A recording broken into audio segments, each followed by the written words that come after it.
हमीरपुर से बीजेपी के सांसद अनुराग ठाकुर ने रविवार को बड़सर विधानसभा क्षेत्र में लोगों की समस्याओं को सुना। अनुराग ठाकुर ने अधिकतर समस्याओं का मौके पर समाधान किया। वहीं इस दौरान मीडिया से मुखातिब होते हुए सांसद अनुराग ठाकुर ने प्रदेश की कांग्रेस सरकार पर जमकर हमला बोला।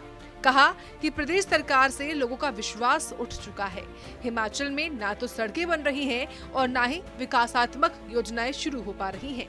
केंद्र की सरकार ने राज्यों को दिए हैं, लेकिन राज्य से वो चल भी नहीं रहे, पूरे भी नहीं हो रहे, कहीं पे काम भी शुरू नहीं हो रहा। उदाहरण के तौर पे जैसे ऊना में mother and child care centre है, 3 साल हो गए बने, क्यों नहीं चल रहा। ऐसे कई और स्वास्थ्य और शिक्षा की सुविधाएं हैं जहाँ पे सरकार के हाथ खड़े हो गए। यहाँ तक कि हिमाचल की सरकार ने तो जो अपनी जिम्मेदारी उससे भागने का काम कर लिया। इनके मंत्री ही आपस में लड़ रहे हैं और कह रहे हैं कि हमारे मंत्रालय को तो मुख्यमंत्री जी कोई पैसा नहीं दे रहे।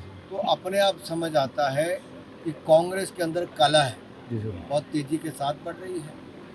दूसरे दिन कोई ना कोई क्लेश हुआ रहता है, रूठे रहते हैं।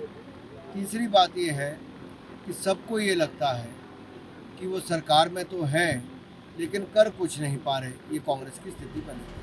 वहीं इस दौरान राहुल गांधी द्वारा 2024 के महाराष्ट्र के विधानसभा चुनाव को मैच फिक्सिंग के बयानों पर भी सांसद अनुराग ठाकुर ने पलटवार करते हुए कहा कि राहुल गांधी मान चुके हैं कि बिहार में भी कांग्रेस पार्टी की हार हो रही है। अनुराग ठाकुर ने कहा कि कांग्रेस ने 70 साल तक देश में राज किया। उन्होंने कहा कि कांग्रेस के नेता कभी सर्जिकल स्ट्राइक पर सवाल उठाते हैं तो कभी ऑपरेशन सिंदूर पर कांग्रेस के नेता पाकिस्तान की भाषा बोलते हैं। ब्यूरो रिपोर्ट, सूर्य समाचार।